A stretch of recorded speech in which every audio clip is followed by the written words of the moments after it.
welcome to today's episode. We are back with some more on the spiritual side of things.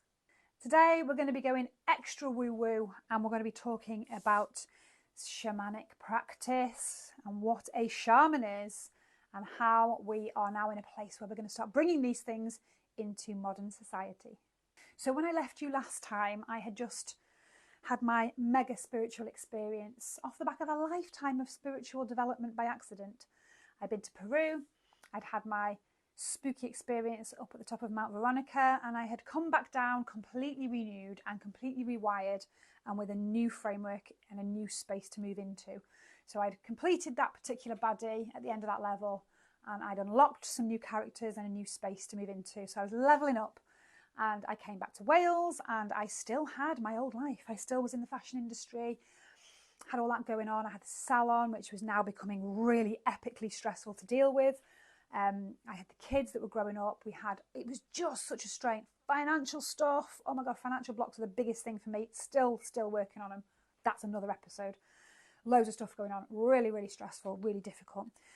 So what happened next was I'd sat with myself a little bit and thought, right, you know what you're meant to do. You know you're meant to be connecting in, and you're meant to be connecting in with your spiritual side.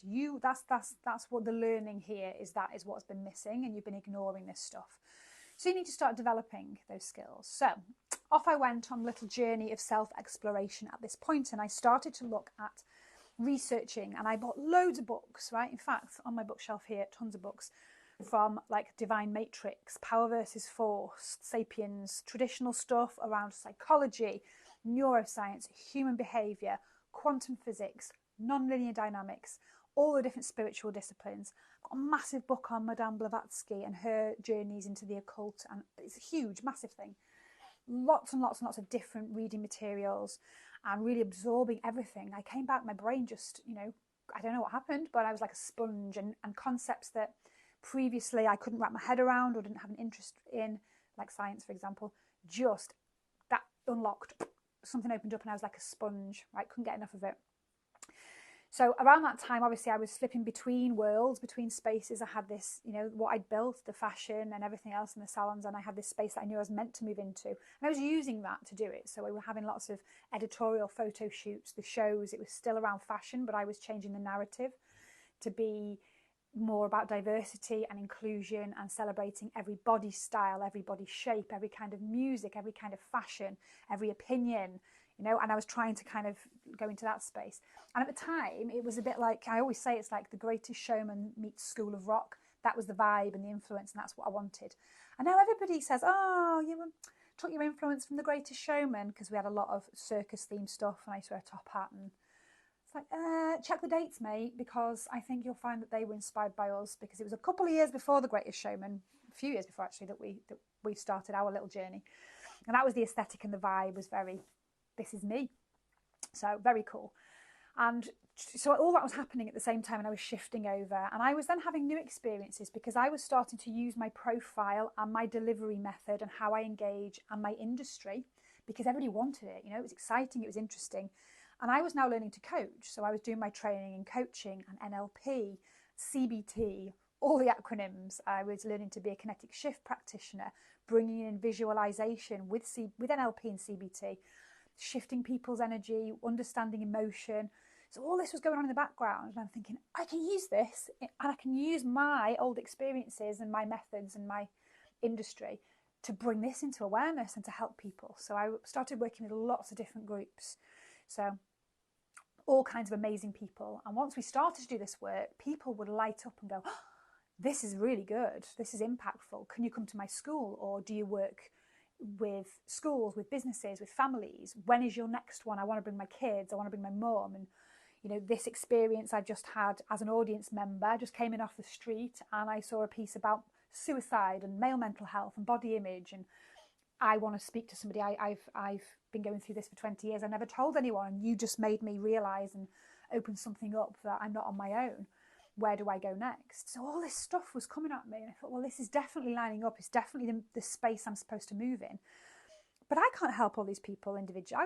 I don't know. I just do fashion shows, mate. I don't know. I can't can't do anything to help. So I'd be signposting people, your GP, you go get your doctor, Done that, didn't work. Or I'm on a waiting list, I've been on a waiting list for 5 years. So I started to realise very quickly that actually the support that people needed wasn't there and didn't exist. So that left me with a bit of a conundrum, because I thought, well, I know I'm meant to be doing this. I know I'm supposed to be, that's my little part to play in this shift is in this area. But is it ethical? Can I be popping the lids off things? Because using music, performance, visual stuff, engagement, fashion, media is the way in. It's how you unlock things. So if we use that and then we start to pop the lids off things that really make people feel and experience things and acknowledge stuff, is that ethical when there's nothing else then? Just pop lids off and let people go and be traumatized.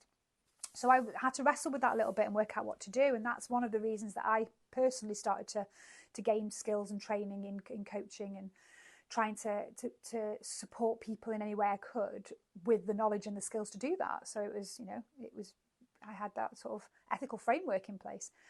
And then obviously, because I'm a massive, huge people pleaser and I'm still operating from my trauma drive, more and more people come to me for things and I'm going, yeah, I'll help everybody, I'll heal the world, yes, whatever you need.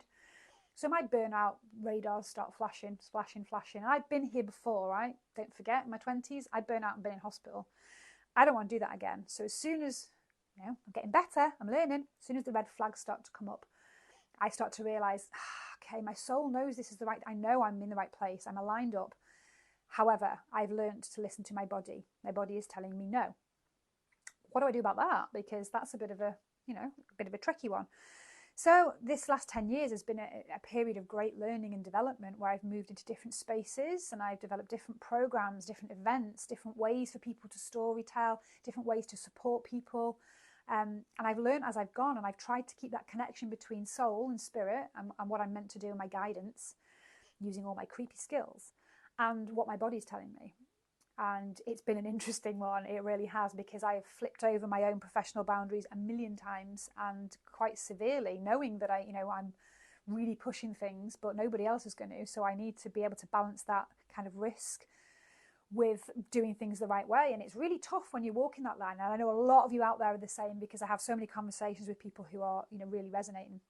So, and the whole point of this is that it's brought me back again to soul, to spirituality, to lining up the right way, because then if you take the time and you make sure that you fill yourself up, that you practice self-care, that you pause, that you reflect, that you don't get so caught up in the trauma drive bit that feels like it's your soul and it's the right thing, that you don't see where you're kind of going off piste a little bit and where you're moving off the track. You can keep yourself centered and you can fall back into that. And that's where I'm at now. And I'm sure I've got loads of learning to go. And I'm sure I'll look back on this when I have the next end of level baddie and I'm ready to level up and I experience something that's challenging. I look back at this video and go, oh, you thought you knew it all, but you didn't. But I'm aware of that. I know that. I'm going to share the wisdom that I have now with you based on my experiences, because this is very current. So for me, it's about really bringing it back to total, authentic, soul-purposed direction, and not distracting, and not slipping back into trauma drive, and not putting the mask on and saying, well, I'll do that bit because that's what people want of me, and then in the background I'll work on this bit. Because that, it worked for a time, or I thought it was working for a time, but that's not right either, because that gets me into these situations where I'm just heading back into trauma drive and getting into sticky situations where I'm not quite aligned. So by sharing and by getting into this space where everything is completely lit up and soul aligned, and recognizing that not everyone is going to understand or resonate, and people might move into different spaces, and that's okay. New people might come in, that's okay as well. So this is why, this new phase of my life is appearing now, where I'm really doing the podcast and the Substack and the digital online learning platform, and I'm moving away from the fray and then the frontline stuff, and I'm providing a lot of digital content and doing the work, right? Doing the shadow work, doing the inner work, so that I can continually keep showing up as the current authentic version of myself and share that wisdom, because that is definitely my path. So the shaman, I went too close then. So the shaman, this is what we're going to be discussing, and that's what happened when I came back. It was, what's a shaman? 90s dance band. Somebody who lives in the jungle that has skulls that they rattle around, and I had no frame of reference whatsoever. So part of my research and development was in this. And I thought, right, this lights up completely. This is what is for me. And I learnt that indigenous tribes all over the world, right, are shamanic tribes. Right? So the language for me was completely not what I expected. So for me, when we were talking about religion last time and not really fitting in with anything, I learned that there is a specific way of life and specific behaviour that indigenous tribes all over the world adhere to. And there is no book, there is no doctrine. It can't possibly have been shared because there was no way for some of these tribes to connect in any way. Yet they all have the same patterns of existence. They all behave in the same ways. They're all deeply connected. And that for me was a download moment. It absolutely lit my soul up. I thought, this is truth. All my senses, clairsentience, claircognizance, I could feel it as truth for me. And that is what I've stood in ever since. So I started to learn more and more about the references to the plant kingdom, to animals, to plants, to the earth, to energy, to the cosmos, how everything's interconnected, and just basically having respect, respecting everything, respecting yourself, respecting the people, respecting the planet. And that seems to me like just good rules of life. Just basically don't be a dick. So I'm like, cool, I'll get down with the shamans. That feels like my kind of vibe. So I started to learn and develop, and I started to look at other cultures, and I started to look at the origins and, you know, where the first tribes would have been known to have come from. And I started to look at the Peruvian connection and Peru, because obviously I had a big connection there with Peru and the shamans of Peru, and that was really important to me. But I live in Wales, so Celtic shamanism and how the Celtic lineage came about. And I just found it incredibly fascinating. And I found that Siberia, so the first shamanic tribes were Siberia. Who knew that? And obviously you then have Native America, and you have all these amazing places and Aboriginal spaces in Australia. And you have these incredible people who live in such authentic, beautiful ways that, in my opinion, humans are meant to. And we've just deviated so much. Now, I'm not suggesting that we have to go back to these old ways, because we can't do that. We have to develop. Technology has to move forward. But we've moved forward at such a pace that we just can't adapt, and we haven't got the balance right. So if we can blend the old ways with the new ways, and we can have some kind of harmony, surely that is the best way for us to evolve. Because the way we're evolving now, you can see from people's brains and you can see from people's behaviours and how the world is going.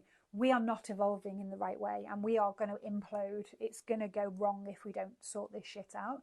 So if we can shift that track and evolve in a slightly different, more harmonious way, based on the old ways and how they did it right, that's a winner for me, right? That makes so much sense. So I've spent a lot of time now. And I don't talk about this very often. So I know it looks like it's like, oh, she's getting down with the new fads. Like, mate, it's not. It's my whole life is based on this. So I've been learning with the School of Modern Soul Science for the last 4 years, based in Peru. Who knew that? I came across them in Cusco, which is where I stayed in Peru. Weird. It was a few years later. So I'm sort of deeply embedded there. I am connected to societies around shamanic practice that I'm a member of. I do lots of global work around shamanic practice. I've trained with an amazing lady in Australia who's taught me some incredible things, including the rites. So my rites of the Nusta Carpe and the Munai Ki. Just so many things that nobody would know about me. And it really lined up with my Reiki practice as well. And part of that led me to level up to master level and master teacher level, and expanded my energetic practice. And, you know, it all connects in together. It's all part of the same thing. So, yeah, I've had some brilliant experiences and some brilliant, incredible teachers along the way. And I still find more teachers, and I'm trying to learn as much as I can and pass on the bits that I know. But fundamentally, I truly believe that if we can get to grips with the medicine wheel concept, which I'm going to talk to you about, life will change for everybody, and the world will change. We need to just find the language that supports people to not think, that's just stupid and woo-woo. And it's not. It's real life, and it's really important. So that's my part to play, my path as the community shaman, the suburban shaman in the West over here, is to bridge that gap, is to find the right language, is to look at psychology and science and neuroscience and quantum physics and all of the cool stuff that resonate with people and the way they want to learn and speak here. Bring in the old ways, bring in the natural environment, bring in shamanic practice, and kind of combine them in a way that's easy to understand and easy to share. That is my path. That is 100% my path. You know, I've been working towards it forever since I was tiny, and I just kept a lot of it hidden because I wasn't sure where it fit, and I wasn't sure whether, you know, what kind of path I was on. Now I know, I'm just going to be sharing it fully, and it feels lovely to be able to do that authentically. And I'd like to be able to bring some of these practices into education, into health, into schools, you know. That would be incredible, wouldn't it, if that actually, you know, was a possibility in the future, that the mindset would shift enough to be able to embrace these things. And I think it's coming, because, you know, the culture is shifting around these things. Lots of science and lots of data around sound and vibration and frequency. You know, that wasn't heard of years ago. It was just all crazy stuff.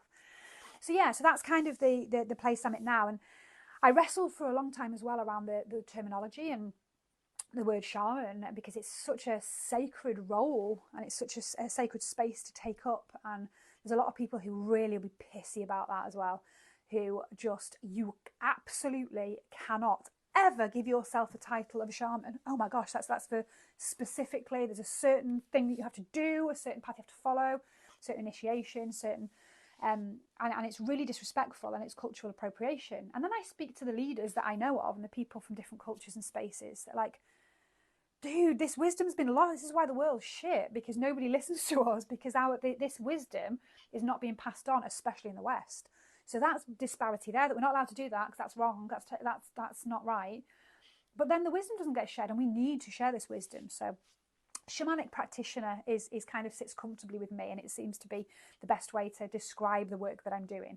But the philosophy is the same. You know, somebody who walks between worlds, somebody who can bridge the gaps, somebody who can go into the depths of the darkness, shine their light and pull out the wisdom for their community. That's literally what I do and what I've always done. So I'm just doing it in a slightly more well-rounded, whole and authentic way, rather than kind of like sneaky ninja in the background.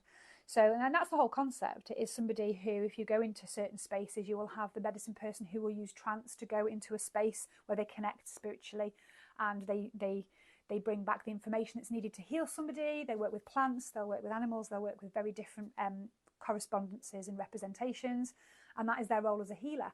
Now, I'm not over here, although I do, my garden's incredible. I use a lot of plants, and yeah, I've got rocks everywhere, as you can see. I'm one of them. But that's not how I'm doing things in my practice. That's my personal practice. I work with a lot of these things. But really, for me, it's not about sitting and using my drum or my rattle and going into a trance and then doing some spooky stuff over somebody. It's about bringing the wisdom and the tools back from the depths of our psyche, and looking at Jungian psychology, soul retrieval. It's going into those dark spaces that are fragmented and that we've split in our minds and kept hidden. It's shining the light. It's bringing the understanding around how our brains and our bodies work. It's bringing some of the creative elements from shamanic practice, the elemental work, the connection with nature, the cycle of the wheel and the seasons. It's bringing all those things into a very Western framework and an easy way, and using digital media to get it out there. So, you know, that's my way. That's my practice. Is just slightly different to what somebody would expect. But I'm just really keen to do the authentic sharing and explaining exactly what it is and what I'm doing. So yeah, that's me. That is literally my authentic share. It's where it's all come from, and it's where it's got to now. So some really incredible bits of learning to come your way, and lots of tools, really, really important tools which balance the whole. So we use the medicine wheel framework, and the framework is around complete balance. And there's lots of ways in which I use that, and there's lots of information that I'm not going to go into. But just to give you the basics, we're talking about the whole, the wheel, the whole person, the whole environment, the whole space that you take up. We're talking about the seasons of the year. We're talking about the 4 cardinal directions. We're talking about 4 elements. There is a lot of there with the number 4 and 4 things to balance up. So that's the approach that I'm taking with the information that I'm sharing. And to give you a real basic of how it works in my frame, and how it works for a lot of the learning that I've done over the years, and how I build it into my practice. Everything has a connection. It has a connection to something in the natural environment, and it has a connection to something in your own personal space. And if those things aren't met in balance and worked on and acknowledged and understood, then there'll be disharmony somewhere, and something eventually will show up in your body as a physical complaint because there's an imbalance somewhere. And if you're only focusing on one thing, so if you have meds, or you have some counselling, or you have talking therapies, or you're doing your self-help books, which we're all addicted to, and then you might be neglecting something where the real root cause is, yeah? Or if you're hammering the gym 24/7 and you're doing the physical stuff, you're on a strict diet and your body is your temple, but you're not acknowledging any of the emotional stuff, you still might be in pain. Your body might still do things to you that you're not expecting, right? So the whole holistic approach is what we're going for. And we look at, to give you an example, because I'm not going to go on for too much longer, this is just a podcast, there's a whole load of learning there. But in terms of sharing medicine wheel stuff, we're looking at, say, the direction of the east. So the east is where everything begins, right? The sun rises from the east. We're looking at the direction of the east, and the element there is air, and it's all around the mental plane and swift thinking, and it's our intellect and it's our thoughts. So I do a lot of the mental health stuff, including Mindset Mojo, in that space of the medicine wheel. And then if we move across, you end up in the south. And the south is all around your soul, and it's igniting your fire, and it's around fire, just that. So the south, fire, it's shedding skin, it's serpent medicine. If you look at animal medicine, it's shedding the skin from the old to the new. It's lighting up your soul purpose and metamorphosizing into something new and creating new space. And it's your energetic field, your energetic space. Then you move along to the west, and the west is water, and it's the emotional realm, and it's how we balance and we get into flow. It's our creative expression, and it's just a beautiful place to be. What I have to work on the most, because I'm a fire normally for me, and I need to have a bit of water in my life. And then we move along to the north, and the north is connected with the earth, and it's all around grounding. It's around your physical body. It's around staying connected to your ancestors, to your past, to your people, to your community, and to the environment. So all of those things together, bit of a whistle-stop tour, but there's we can move around those spaces, and we can get that balance and that harmony and pull all the pieces of ourselves back in. And it's a beautiful way to do it. And just to finish off with a little story for you around how the whole ethos, really, the whole philosophy around shamanic practice and shamanism is based around the tree. So there's the tree. I've always been connected to trees, from a very early age as a child. Trees, the tree metaphor, and the tree of life. I literally, you can't see it there, I'll put a picture up, the tree of life. This wisdom from this tree of life, it's represented in cultures all around the world. And the theory is that this tree, we're all made up of the same thing, right? So this tree is just us as a whole concept. It's that whole unity. And the trunk of the tree splits off into branches. And you'll have a branch that will split off into the animal kingdom. You'll have a branch that will split off into the mineral kingdom. And a branch that will split off into the plant kingdom. And the branches of these trees then grow as we evolve, and everybody has a different representation, but everybody is considered to be people. Everybody is considered to be worthy of individual respect. Everyone has a resonance. Everyone has a vibrational frequency. Everyone has a purpose. So you have the metaphors of the plant kingdom, the plant people, which we would never do that in the West. They're not people, are they? Just stuff that we chop down so that we can build more buildings. So, you can see how this is a more holistic way of living. And you can also see that how as the branches grow, you may have the animal kingdom. The animal kingdom then will split off into primates and amphibians and then humans. When we get through the animal kingdom up the branches, we'll have, from the primate section, we'll have the monkeys, and that's how it goes through the different spaces. And that's how the branches of the same roots, that same trunk, we're all made of that same stuff. We branch off into different places. And the legend goes that the people, tiny little branch that branched off and completely went skew-if, the humans that originated from the animal kingdom, started to dismantle and destroy the whole, started to behave in ways that really weren't conducive to survival, and started to just go really, really crazy with their approaches, and really negative and really destructive. And the animal and the mineral kingdom came together and said, we got to sort these out. We're going to sort this out. Sorry, the plant and the mineral and the rest of the animals came together. Said, right, they're going to have to go. Get rid of them. Get rid of them, because they are going to damage all of us. They need to be gone. So we were going to be wiped out. And the legend says that the big tree, space, says, no, they are not. They are not. They're not innately bad. They are from us. They are from the whole. They are just lost. And it's our job to help them find themselves. And we need to bring them medicine to help them reclaim and understand the parts of themselves that are lost. And that's how this practice evolved, that you have plant medicine, you have wisdom from the animals and power animals. And if we can just get into that space where we can suspend judgment, and we can get rid of the labels of woo-woo and weird and crazy and unicorn stroker and tree hugger and quackery and if we can get into a space where we think, actually, let's look at this, because it might just do something, and we can look at the representations we have within our environment, within the planet, we can find the lost parts of ourselves and the broken parts of ourselves. So plant medicine and plant wisdom is really powerful, and I'll talk about that in detail. Totem animals, power animals. You know, I'm highly connected to wolf. I haven't got the right top on today, but my nickname's Mama Wolf. And that was before I even sort of got into shamanic practice, before I realised why I resonated with wolf and the way wolves, their leadership style and their family style, and now I know why, because my power animal and my constant companion is wolf, and that's how I live my life now.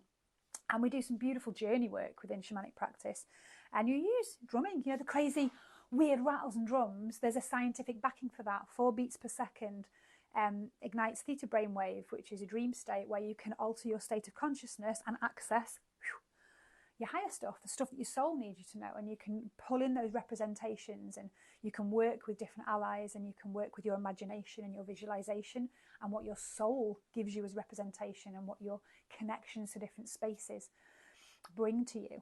And it's really powerful, and it's really beautiful and lovely, and it's life-changing. So I'm interested to do some more work around that and supporting people through journey work and looking at your power animal and looking at what kind of plant medicine lights you up, and looking at, you know, the crazy rocks. I've got loads knocking about here. You know, all the weirdos that have, there's a good one. The weirdos that have like rocks in the house. They're just rocks, they're just like rock from the garden. Vibrational medicine, people, once you look into it a bit deeper around vibrations and how things really work, then it opens your mind to a lot of new things. And I'll leave you with the thought that you only know what you know, right? And as human beings, we think that we know everything. We believe we know everything. We don't know shit. Right? I'm going to put that out there. We know what science can explain and what science can measure, right?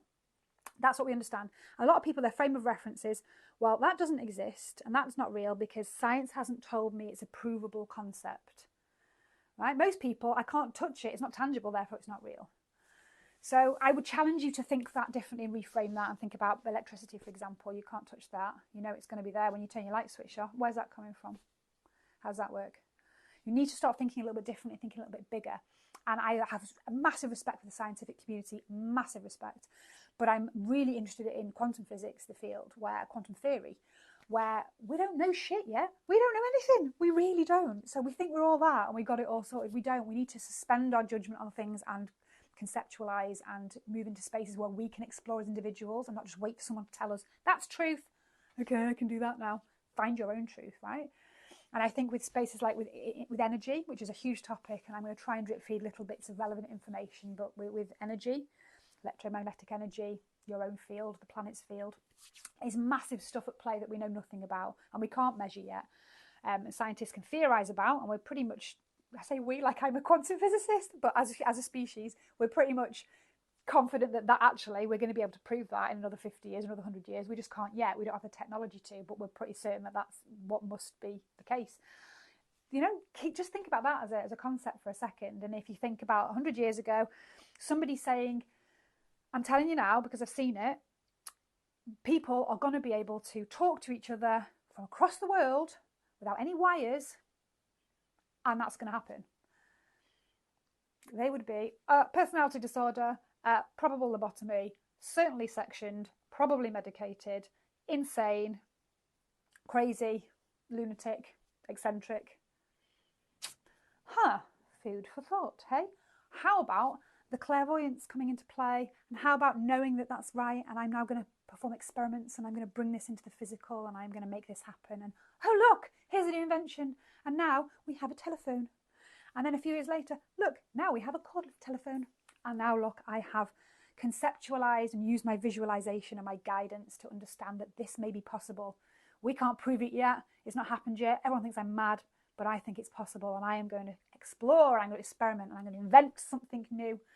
And we love our new inventions, don't we? But we have zero respect for the fact that the person who invented them was completely insane by modern standards. They could conceptualize of something that wasn't provable and didn't exist in the here and now. So if we could all just reframe that a little bit and get into a space where we believe that anything is possible for us, and we are kind of the masters of our own destiny, and we are the alchemists of our own life, We don't need to be told what to do. We don't need to wait for somebody else to tell us that that's acceptable. We can dream, we can visualize, we can imagine, and we can bring things into our life that we never dreamed possible. If we can all start to move into that space a little bit more, can you imagine how much different your life would be? How much different the world would be? Keep thinking on that little thought, and I will see you next time.